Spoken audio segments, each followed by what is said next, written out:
Hello students, welcome back to my channel Shiksha competition. और हम यहाँ पर तैयारी कर रहे हैं यूजीसी नेट री एग्ज़ाम जो होने वाला है।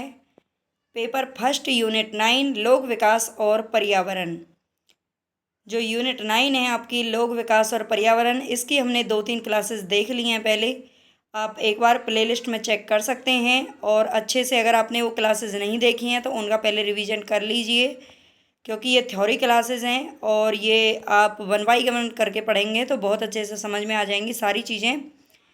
और आपने यूनिट को पहले अच्छे से पढ़ लिया है तो भी आपका रिवीजन हो जाएगा, और आपने ये यूनिट नहीं पढ़ी है तो आपका बहुत अच्छे से इसी से सारा कुछ निकल जाएगा। और इसके बाद हम एमसीक्यू बेस्ड क्लासेस भी लेंगे, लेकिन इससे पहले आपको मुझे करना होगा सपोर्ट, ज़्यादा से ज़्यादा शेयर और सब्सक्राइब। आपसे हाथ जोड़ करके रिक्वेस्ट है, प्लीज़ चैनल को सब्सक्राइब ज़रूर कर लेना, शेयर कर देना और वीडियो को लाइक कर दिया करो। तो इतना सा आप मतलब 1 सेकंड का जो टाइम लगता है वो आप मेरे लिए निकाल लीजिए, बाकी आपका है, आप अपने लिए रखिए। तो चलते हैं हम अपने क्वेश्चंस की तरफ। जलवायु परिवर्तन, इससे पहले की जो क्लासेस हैं वो मैं ले चुकी हूँ, तो आपने नहीं देखे देख लेना उनको, है ना, प्ले लिस्ट में। बाकी चलते हैं हम जलवायु परिवर्तन। जलवायु परिवर्तन क्या होता है? जलवायु, सबसे पहले तो आपको ये पता होगा जलवायु होती क्या है। तो जलवायु किसी भी स्थान पर लंबे समय तक जो मौसमी घटनाएं होती हैं, जो मौसम बना रहता है ना, तो उसको क्या बोलते हैं? मतलब जलवायु बोला जाता है। ठीक है, लंबे समय तक, ऐसा नहीं है कि मतलब 1 महीने में या 15 दिन में ही बदल जाती है जलवायु, नहीं, बल्कि लंबे समय तक, बहुत बहुत सालों तक जो वहाँ पर मौसमी घटनाएं जो होते रहती हैं उनके आधार पर जलवायु को तय किया जाता है। तो जलवायु परिवर्तन जब होता है तो इसके दुष्परिणाम वगैरह से क्या होता है?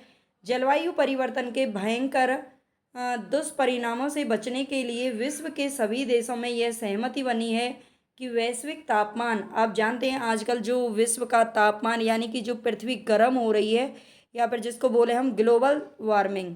ठीक है, तो ग्लोबल वार्मिंग आप जानते हैं बहुत ज़्यादा बढ़ रही है, और बढ़ने की वजह से हाल देखो कितना बुरा हो रहा है कि मतलब गर्मी, बस पूछो ही ना कि गर्मी कितनी पड़ रही है। तो ये सब किसकी वजह से हो रहा है? ये जो वैश्विक तापमान जो बढ़ रहा है उसी की वजह से हो रहा है। इसको हम पढ़ेंगे आगे कि वैश्विक तापमान होता क्या और बढ़ता क्यों है। को पूर्व औद्योगिक स्तर से 2 डिग्री सेल्सियस से नीचे और तापमान की वृद्धि को 1.5 डिग्री 1.5 डिग्री सेल्सियस तक सीमित रखा जाए।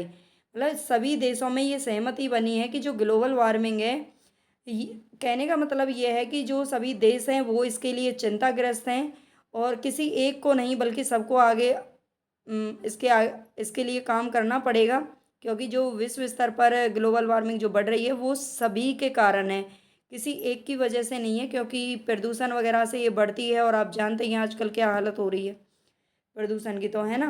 तो उसी की वजह से उन्होंने कहा है कि औद्योगिक स्तर से 2 डिग्री सेल्सियस से नीचे ही होना चाहिए, और तापमान की वृद्धि 1.5 डिग्री सेल्सियस तक सीमित रखा जाना चाहिए। ये जलवायु परिवर्तन के लिए सहमति बनाई गई है। जलवायु परिवर्तन के प्रभाव से उष्ण कटिबंधीय बीमारियां जैसे कि मलेरिया, डेंगू आदि में क्या होती है? वृद्धि होती है। ठीक है, जलवायु परिवर्तन, जब जलवायु परिवर्तन होता है तो क्या होती है? ज़्यादा से ज़्यादा बीमारियां फैलने लग जाती हैं, मलेरिया, डेंगू आदि में वृद्धि होती है। कृषि एवं खाद्य सुरक्षा पर प्रभाव पड़ने लगता है इसका। पारितंत्र एवं जैव विविधता पर प्रभाव पड़ता है। समुद्री जल स्तर में वृद्धि होती है। ग्लेशियर पिघल जाते हैं। ग्लेशियर पिघलने से आप जानते हैं जो बाढ़ वगैरह का जो खतरा रहता है ना वो बहुत ज़्यादा रहता है। ग्लेशियर कोई छोटे मोटे ग्लेशियर नहीं है जो बर्फ़ के टुकड़े हैं जो पिघल जाएंगे तो कुछ नहीं होगा, बल्कि एक एक बर्फ़ का टुकड़ा, एक एक ग्लेशियर इतना बड़ा है कि पूरे विश्व को एक ही बार में डुबो देगा, है ना। तो ग्लेशियर आजकल धीरे धीरे क्या है, ये पिघलते जा रहे हैं। जल संकट, भूमि संसाधन पर प्रभाव पड़ता है इसका। चरम मौसमी घटनाएं, चरम मौसमी घटनाएं, तो जलवायु परिवर्तन के प्रभाव से ये सारी चीज़ें होती हैं, इनको आप अच्छे से नोट कर लेना। ग्रीन हाउस गैसें, तो आप जानते हैं जो ग्रीन हाउस यानी कि जो वैश्विक तापमान है ये किसकी वजह से बढ़ता है? ग्रीन हाउसेज जो गैसें होती हैं, है ना, ये उनकी वजह से ही बढ़ता है। तो ये अपना क्या मतलब इनको ना इंक्रीजिंग या डिक्रीजिंग फॉर्म में पूछा जाता है, इनको आप अच्छे से एक बार देख लेना। सबसे ज़्यादा यहाँ पर डिक्रीज फॉर्म में मैंने लगाया हुआ है। जिसको हम बोलते हैं अवरोही क्रम।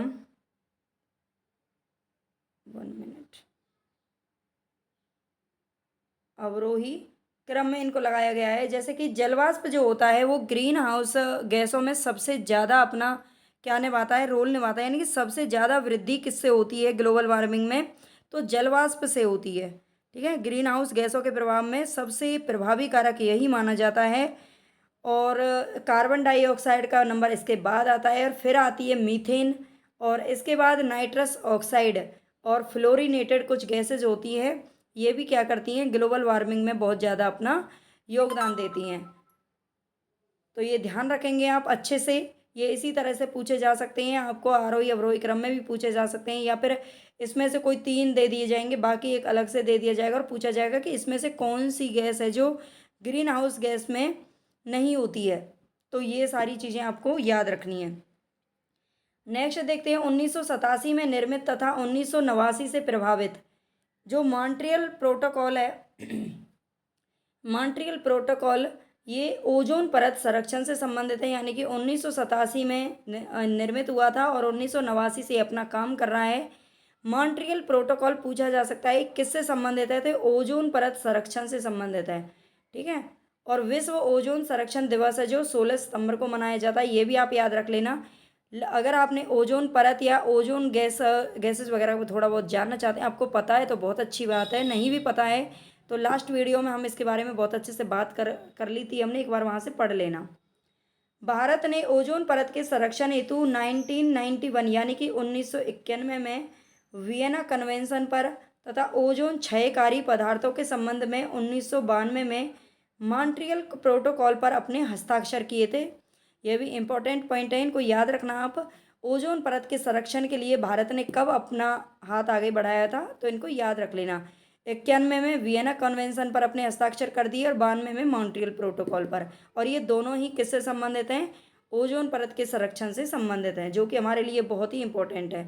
भारत एवं जलवायु परिवर्तन 2008 में भारत के प्रधानमंत्री ने जलवायु परिवर्तन के लिए राष्ट्रीय कार्य योजना प्रारंभ की थी, जिसके अंतर्गत 8 राष्ट्रीय मिशन हैं। ये वही है राष्ट्रीय कार्य योजना की अगर हम बात करें तो जो सस्टेनेबल डेवलपमेंट है, यानी कि जिसको सतत विकास बोला जाता है, सतत विकास है ना, तो लगातार विकास करते रहना। सतत विकास का मतलब होता है लगातार विकास करते रहना। तो उसमें 8 राष्ट्रीय मिशन उसके अंतर्गत आते हैं, और इसे मतलब 2008 में भारत के जो उस टाइम पर जो प्रधानमंत्री थे उन्होंने इसे शुरू किया था, ये भी याद रखना। और इसमें 8 जो मिशन है वो कौन कौन से हैं, ये भी आप ध्यान रख लेना। राष्ट्रीय सौर मिशन ये जनवरी 2010 में शुरू किया गया था, राष्ट्रीय सौर मिशन। राष्ट्रीय संबंधित ऊर्जा दक्षता मिशन, राष्ट्रीय संबंधित ऊर्जा दक्षता मिशन ये 24 अगस्त 2009 में शुरू किया गया था। इसको 24 अगस्त 2009 में शुरू किया गया था। और राष्ट्रीय सतत पर्यावास मिशन ये भवनों में ऊर्जा बचत सुधारों के लिए और ठोस अपशिष्टों के प्रबंधन हेतु इसको शुरू किया गया था। राष्ट्रीय जल मिशन 6 अप्रैल 2011 को इसको मंजूरी दी गई थी, राष्ट्रीय जल मिशन। राष्ट्रीय सौर मिशन अलग है, राष्ट्रीय संबंधित ऊर्जा दक्षता मिशन, राष्ट्रीय सतत पर्यावास मिशन, राष्ट्रीय जल मिशन, और हिमालयी पारितंत्र को टिकाऊ बनाने हेतु राष्ट्रीय मिशन 28 फरवरी 2014 को ही शुरू किया गया था। और नेक्स्ट देखेंगे राष्ट्रीय हरित भारत मिशन, राष्ट्रीय हरित भारत मिशन। तो हरित भारत मिशन के अंतर्गत क्या होता है, इसके तहत कार्बन जिंक सहित पारितंत्र सेवाओं को क्या देना है, बढ़ावा देना है।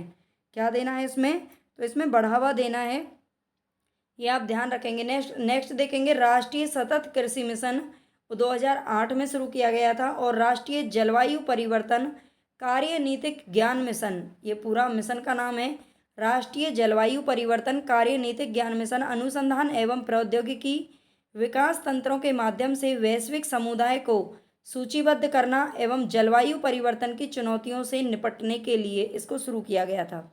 ठीक है, तो जो 8 राष्ट्रीय मिशन है वो हमने यहाँ पर देख लिए हैं। इनको अच्छे से एक बार आप 1-2 बार अच्छे से, या तो आप स्क्रीनशॉट वगैरह लेकर भी याद कर सकते हैं, वीडियो को 1-2 बार देख सकते हैं, उससे आपको अच्छे से याद हो जाएगा। बाकी आप नोट्स वगैरह अपने बना सकते हैं। जैसे भी आपको चित्त लगता है ना वैसे पढ़िए, बिल्कुल किसी के प्रेशर में आकर तो बिल्कुल मत पढ़ना। आगे चलते हैं हम। भारत का आईएनडीसी प्लान।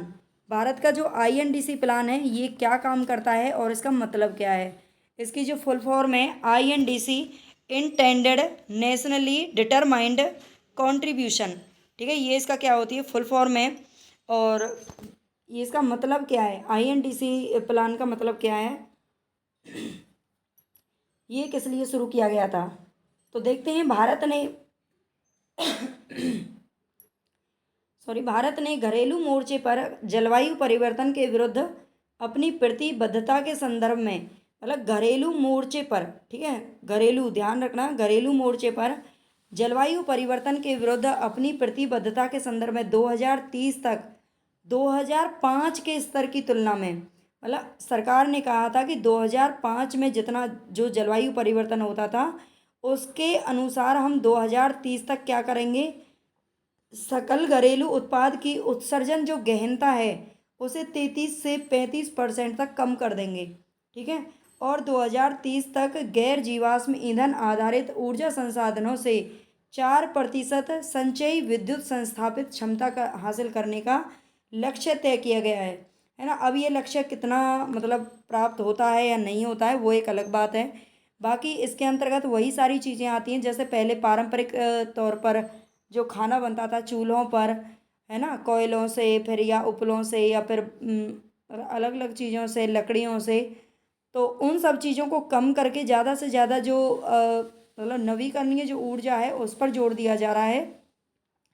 और उसी से क्या होगी, जो घरेलू उत्पादों की वजह से जो जलवायु परिवर्तन होता है वो कम हो जाएगा, ऐसा सरकार की तरफ से ये कदम उठाया गया था। तो इसको भी आप ध्यान रख लेना। सतत विकास की संकल्पना का वास्तविक विकास 1987 में हमारा साझा भविष्य नामक एक रिपोर्ट के द्वारा किया गया था, जिसे द ब्रंटलैंड रिपोर्ट के नाम से भी जाना जाता है। ठीक है, तो सतत विकास की जो संकल्पना है ये, इसका वास्तविक विकास कब हुआ था, 1987 में हुआ था। और किस रिपोर्ट के साथ हुआ था, हमारा साझा भविष्य, जिसको द ब्रंटलैंड के नाम से भी जाना जाता है, ये आप ध्यान रख लेना। नेक्स्ट देखते हैं सतत विकास के उद्देश्य। सतत विकास के उद्देश्य क्या है और इसमें किस किस उद्देश्य पे, मतलब किस किस चीज़ पर, किस किस पॉइंट पर इसमें ध्यान दिया जाएगा, तो वह गरीबी निवारण एवं सतत आजीविका, ऊर्जा दक्षता, पर्यावरण अनुकूल मानवीय गतिविधियाँ, प्राकृतिक और मानव निर्मित संसाधनों का संरक्षण, उत्पादन अवसरों का विकास, नवीकरणीय संसाधनों पर निर्भरता।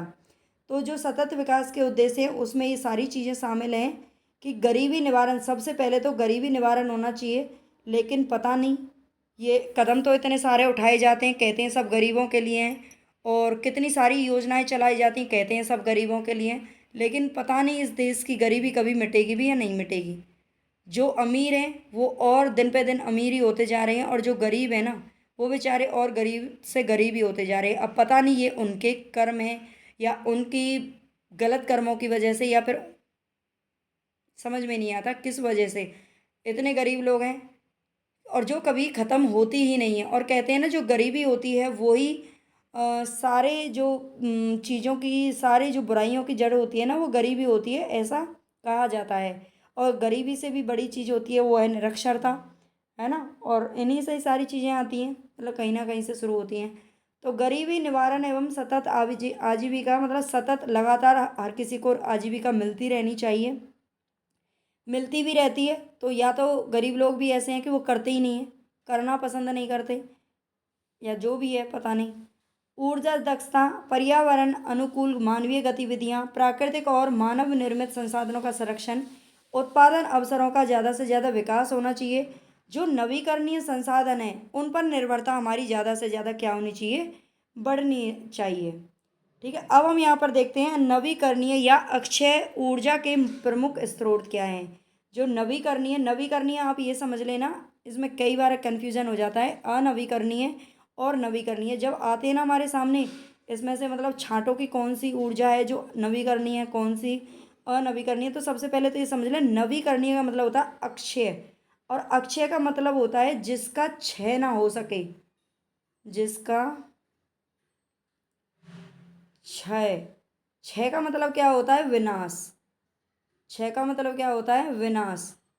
यानी कि जिसका विनाश ना हो, जिसका विनाश ना हो, जो कभी खत्म ना हो, ये है इसका मतलब मीन्स अच्छे से समझ लेना इसको।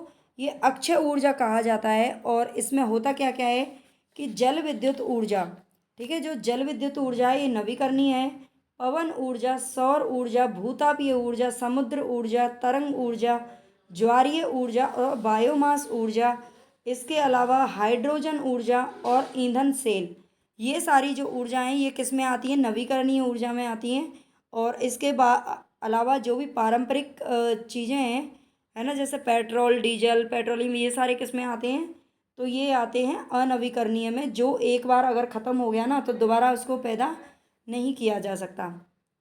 तो भारत में जीवाश्म ईंधन के बाद ऊर्जा आवश्यकता की पूर्ति करने वाला सबसे महत्वपूर्ण जो स्रोत है वो जल विद्युत ऊर्जा ही है, ये ध्यान रख लेना। भारत में जीवाश्म ईंधन अगर ख़त्म हो गया तो उसके बाद जो ऊर्जा आवश्यकता की पूर्ति करेगा ना, उसका मुख्य स्रोत क्या है? जल विद्युत ऊर्जा है, ठीक है, जो कि नवीकरणीय है। बायोमास द्वारा प्राप्त किए गए परिवहन ईंधन बायो ईंधन कहलाते हैं। बायोमास के द्वारा जो प्राप्त किए जाते हैं ईंधन, उन्हें बायो ईंधन कहलाते हैं, कहते हैं। जैसे मक्का एवं गन्ने से एथेनॉल निकलता है, ठीक है, हमें एथेनॉल प्राप्त होता है मक्का एवं गन्ने से। जबकि सोया और रेपसीड से और पाम तेल से बायोडीजल प्राप्त किया जाता है ना। किससे? सोया, रेपसीड और पाम तेल से हमें बायोडीजल प्राप्त किया जाता है। ये बहुत बार पूछा गया है, ये बहुत बार पूछे जाते हैं क्वेश्चन, तो इनको आप अच्छे से याद रख लेना। हाइड्रोजन सबसे सरल रासायनिक तत्व है, ये भी आप ध्यान रखना। सबसे सरल जो रासायनिक तत्व है वो कौन सा है? तो हाइड्रोजन है। और इसे भविष्य का ईंधन भी कहा जाता है। भविष्य में जो ईंधन काम करेगा ना वो हाइड्रोजन ही है। इसमें एक प्रोटॉन और एक इलेक्ट्रॉन होता है, ये भी ध्यान रख लेना। ये धरातल पर सबसे ज़्यादा पाए जाने वाले तत्वों में तीसरे नंबर पर आता है। किस पर? तीसरे नंबर पर आ रहा है कौन? हाइड्रोजन, जो कि धरातल पर सबसे ज़्यादा जो पाए जा रहे हैं, जो मिल रहे हैं तत्व, उसमें से तीसरे नंबर पर किसका स्थान है? तो हाइड्रोजन का, ये भी ध्यान रखेंगे। अगर हाइड्रोजन को ऑक्सीजन की उपस्थिति में जलाया जाता है तो जल का निर्माण होता है। ये लो, और भी बहुत अच्छी बात है ना। हाइड्रोजन का को अगर जल ऑक्सीजन की उपस्थिति में जलाया जाएगा तो हमें क्या मिलेगा? जल मिलेगा। ईंधन सेल, ईंधन सेल को हम पढ़ लेते हैं, ये बहुत ही इंपॉर्टेंट है और यहाँ से बहुत इंपॉर्टेंट मतलब क्वेश्चन बन सकते हैं।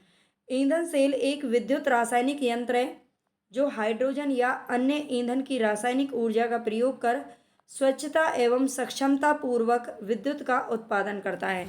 ठीक है, जो ईंधन सेल है वो क्या है? एक विद्युत रासायनिक यंत्र है जो हाइड्रोजन या अन्य ईंधन की रासायनिक ऊर्जा का प्रयोग कर स्वच्छता एवं सक्षमता पूर्वक विद्युत का उत्पादन करता है। हाइड्रोजन एवं फास्फोरिक जो एसिड होते हैं वो बहुत ही सामान्य प्रकार के ईंधन सेल हैं, ये भी आप ध्यान रखेंगे। हाइड्रोजन क्या है? हाइड्रोजन और फास्फोरिक एसिड ये दोनों ही बहुत सामान्य प्रकार के ईंधन सेल हैं। और ईंधन सेल क्या है? एक विद्युत रासायनिक यंत्र है और ये किस काम आता है इसका भी ध्यान रख लेना। ईंधन सेल हाथ में पकड़ने योग्य जो छोटे उपकरण होते हैं ना, हम सोचते हैं ना कि जो ये लैपटॉप है, ये मोबाइल है और ये वाहन है, बस वगैरह, इन सब में ये जो मतलब लाइट है, लाइट की सुविधा कहाँ से होती है?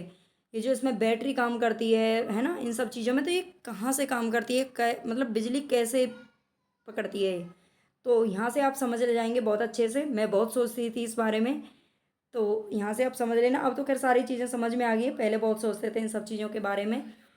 ईंधन सेल हाथ में पकड़ने योग्य छोटे जो उपकरण होते हैं जैसे कि mobile phone, laptop, computer, electric वाहन, कार से लेकर बस तक को जो विद्युत उपलब्ध कराती है ना, वो क्या है? वो इसका प्रयोग किया जाता है ईंधन सेल का। किसका? ईंधन सेल का उसमें क्या किया जाता है? प्रयोग किया जाता है, ध्यान रख लेना।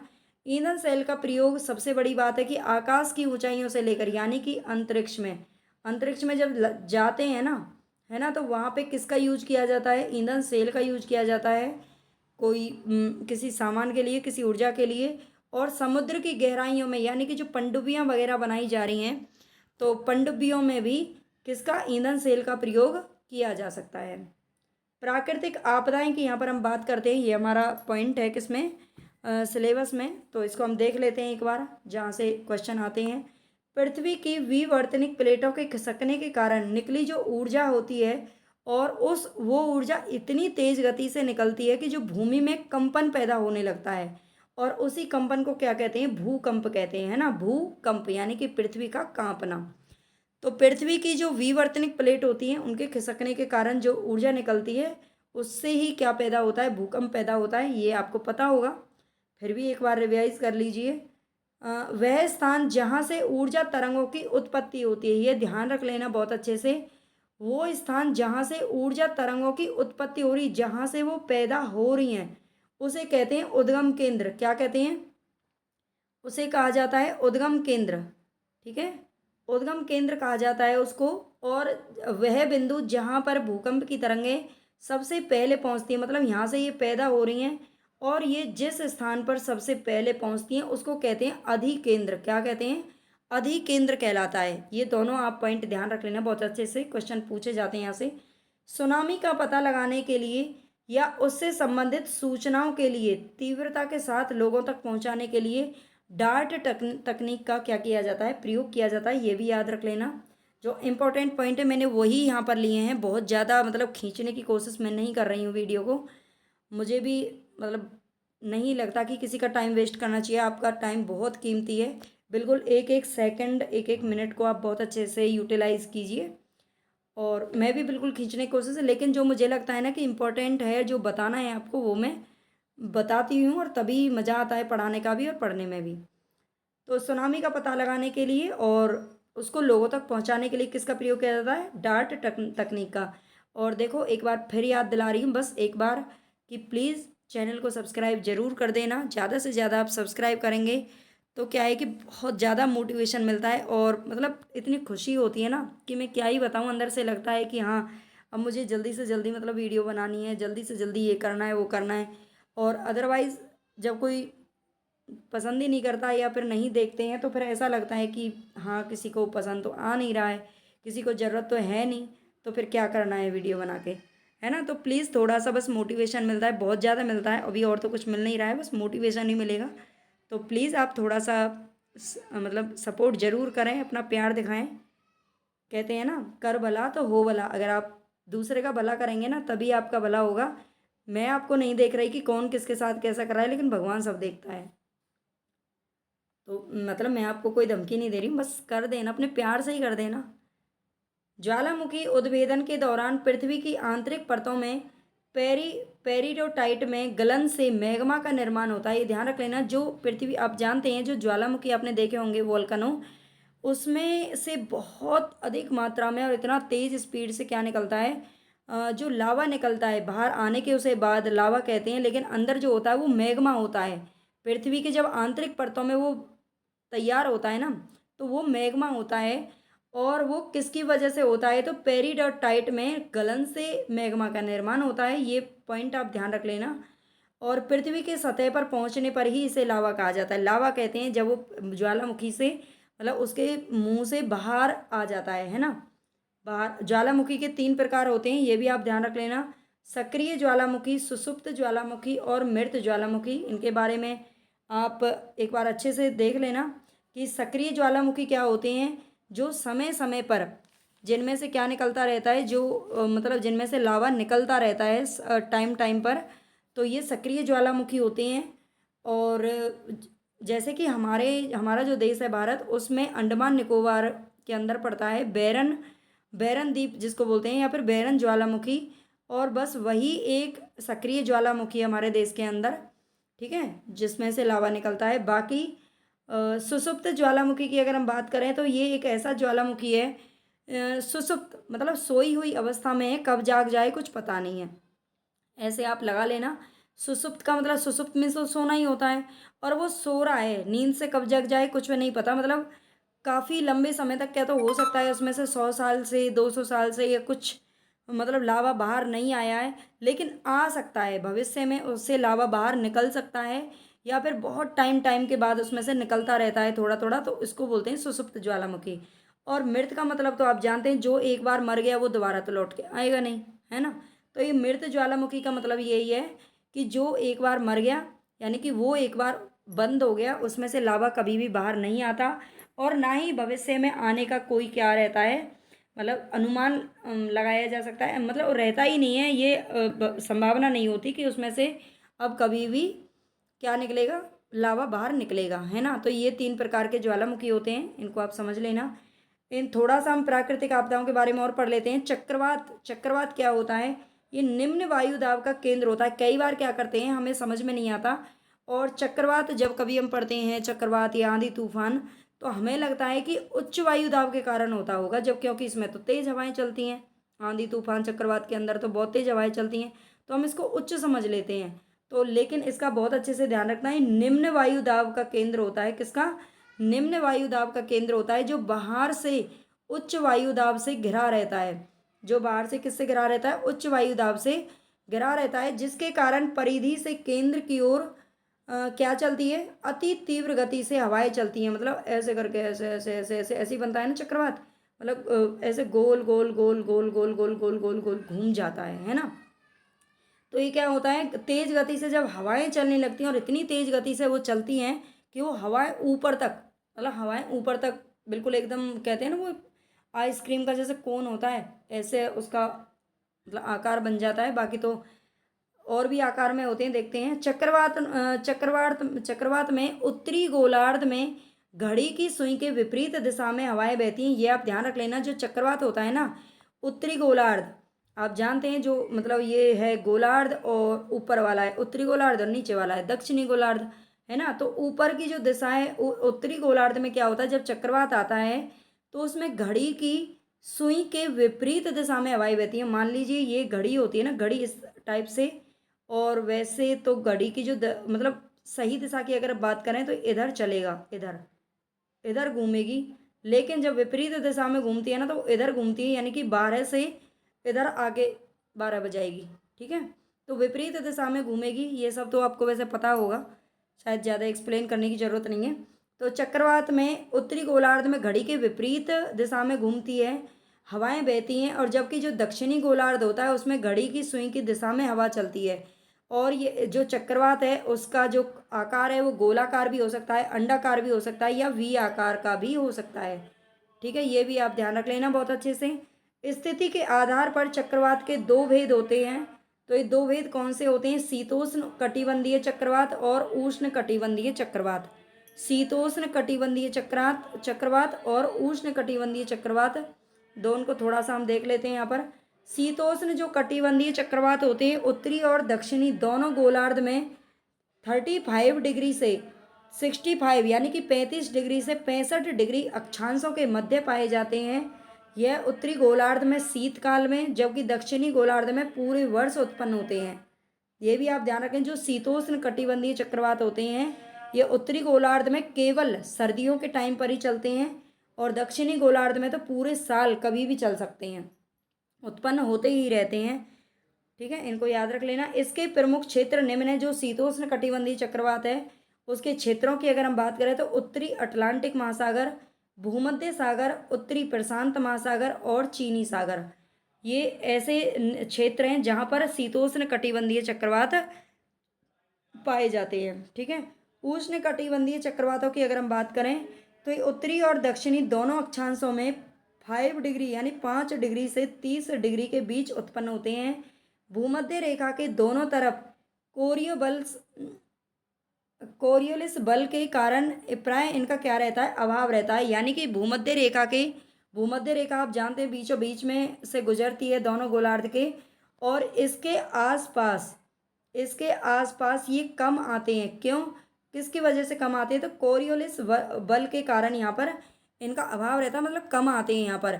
और बाकी अगर हम बात करें तो 5 डिग्री अक्षांश से लेकर के और 30 डिग्री अक्षांश तक ये पैदा होते हैं, ठीक है। भारत में प्राकृतिक आपदाओं में सबसे अधिक होने वाली जो आपदा है वो है बाढ़। सबसे ज़्यादा जिसका खतरा बना रहता है वो बाढ़ होती है, जिससे प्रतिवर्ष सर्वाधिक लोग मारे जाते हैं भारत के अंदर। भूकंप वगैरह तो बहुत कम आते हैं, लेकिन बाढ़ बहुत ज़्यादा आती है। आजकल भी बाढ़ सुनते हैं कि यहाँ आ रही है वहाँ आ रही है, जबकि राजस्थान में लगता है, सुनते थे कि हमेशा से कि बारिश नहीं होती, और अब राजस्थान में मैं तो हमेशा 2-3 साल से सुन रही हूँ कि बाढ़ इतनी आ रही है ना। और जबकि हमारे यहाँ पर इतनी गर्मी पड़ रही है, बिल्कुल मतलब बारिश क्या, बूंद भी नहीं पड़ रही, है ना। और इतनी गर्मी हो रही है और अभी जो मैं बैठी हूँ ना रिकॉर्ड करने के लिए, बहुत ज़्यादा मतलब पसीने ऊपर से नीचे तक चल रहे हैं। तो इतनी मेहनत हम आपके लिए करते हैं, तो प्लीज़ चैनल को सब्सक्राइब ज़रूर कर देना, बड़ा ही अच्छा लगता है। धन्यवाद।